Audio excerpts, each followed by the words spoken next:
భ్రూణ హత్యల నివారణకు అందులో భాగంగా మీరు లాడ్లీ లక్ష్మి అనే ఒక స్కీమ్ తీసుకురావడం జరిగింది. దానివల్ల మధ్యప్రదేశ్ రాష్ట్రంలో చాలా ఒక పెనుమార్పు జరిగిందని వినడం జరిగింది. అసలు ఆ స్కీమ్ యొక్క ఆలోచన ఎలా పుట్టింది అండ్ ఆ స్కీమ్ వల్ల ఎలా ప్రయోజనం జరిగింది ప్రజలకి? భోపాల్లో పోస్టింగ్ అయింది. భోపాల్లో పోస్టింగ్ అయినప్పుడు నేను అప్పుడు ఐసిడిఎస్ కమిషనర్గా మహిళా శిశు సంక్షేమ శాఖ ఐసిడిఎస్ అంటే ఇంటిగ్రేటెడ్ చైల్డ్ డెవలప్మెంట్ స్కీమ్.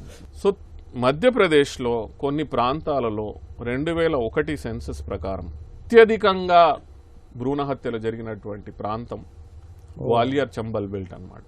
అక్కడ 1000 మంది మగపిల్లలకి 1000 మంది మగపిల్లలకి కేవలం 750 800 లోపే పిల్లలు పుడుతున్నారు, ఆడపిల్లలు పుడుతున్నారు. అంటే మిగతా 200-250 మంది ఆడపిల్లలని భ్రూణ హత్యలు జరుగుతున్నాయి. సో ఇది మళ్ళా మన నేపథ్యం చాలా ఇంపార్టెంట్. తల్లిదండ్రులకి ఇది సొసైటల్ ప్రెషర్, మళ్ళీ సొసైటీ వచ్చింది, మళ్ళీ సొసైటల్ ప్రెషర్ ఏంటి, ఆడపిల్ల పుట్టిందని అంటే తనని పెద్ద చేయాలి, అదేవిధంగా ఒక యుక్త వయసు వచ్చిన తర్వాత పెళ్లి చేయాలి. పెళ్లి అనేది అదొక పెద్ద రెస్పాన్సిబిలిటీ. మళ్ళీ పెళ్లిళ్ళు కాకుండా దానిపైన వరకట్నాలు, ఇవన్నీ బాధ్యతలు.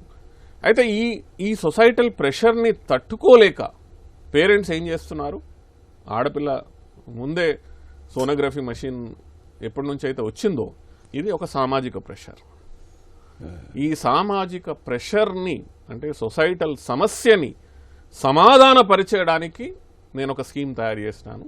దాన్నే మధ్యప్రదేశ్లో లాడ్లీ లక్ష్మి యోజన. అంటే అమ్మాయి పుట్టిందంటే లక్ష్మీదేవి ఇంటికి వచ్చినట్టు అని ఒక స్కీమ్ తయారు చేసినాం. దాని పేరే లాడ్లీ లక్ష్మి యోజన. 1 ఏప్రిల్ 2007లో ఈ స్కీమ్ లాంచ్ చేయడం జరిగింది. ఆడపిల్ల పుట్టగానే వారి పేరు మీద 30,000 రూపాయల నేషనల్ సేవింగ్ స్కీమ్ పోస్ట్ ఆఫీసులో డిపాజిట్ చేయడం,